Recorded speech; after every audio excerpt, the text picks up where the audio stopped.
below. See you again with Car Expert YouTube channel. Don't forget to subscribe to get the newest update of car reviews. Let's get something straight off the bat.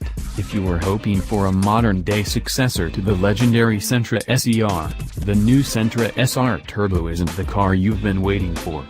Yeah, there's more power here, and Nissan tweaked the suspension, but the result is essentially a quicker SR, not the Nismo makeover we know is coming.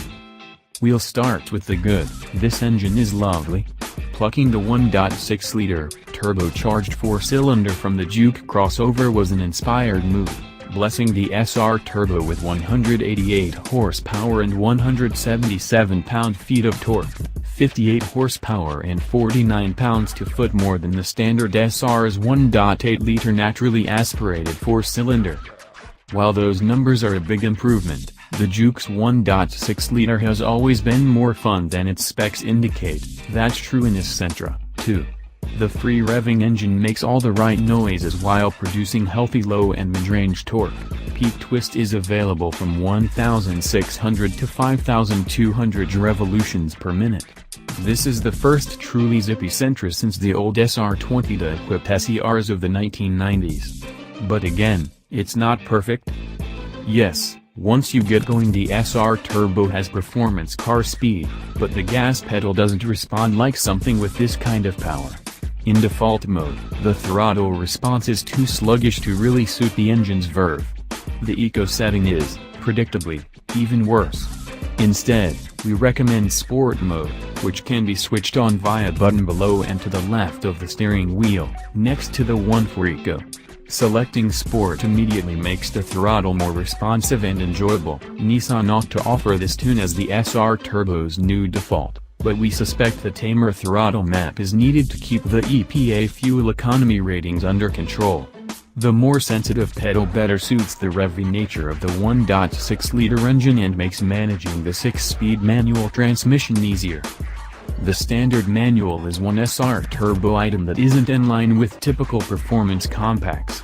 The clutch pedal's spring action isn't stiff enough, and combined with the sluggish throttle, it makes getting going in first gear tricky. In addition, the shifters over long throws and rubbery, vague gates just aren't precise and, consequently, aren't much fun. The transmission is a frustrating counter to an engine that's so willing. There is an alternative. Nissan is selling its turbocharged car with Instronic CVT, but our brief drive didn't afford us time with the two-pedal Sentra. While we imagine the CVT provides a smoother experience, the manual is at least engaging.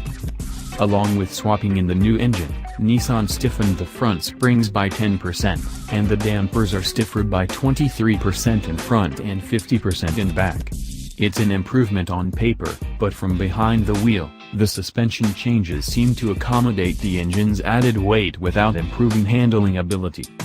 The tall, narrow Sentra body still rolls considerably in cornering. Add in with the numb, light steering, and the Sentra is never sharp enough to entertain in the bends. This lack of agility and handling immediacy hurts the overall SR Turbo package most. If Nissan had simply opted for a more sporting handling character, with maybe a lower ride height and larger anti-roll bars, this would be a fun, affordable performance package rather than just a faster Sentra. On the flip side, that lack of suspension fettling means the Sentra remains comfortable. Even with the uprated dampers, the ride is smooth compared to other compact sedans. Even the wheel and tire combo, 17 inches with 50 series rubber, shows an emphasis on comfort over outright performance. The SR Turbo manages both potholes and broader sections of uneven pavement without drama, and it's quiet to boot, muting impact noises better than competitors with bigger wheels and less sidewall. While the unassuming wheels pay dividends in ride comfort, they do little for the Sentra SR Turbo's aesthetic. The fascia, side sills, tail, and, yes, the wheels, are identical to those on the non-turbo Sentra SR.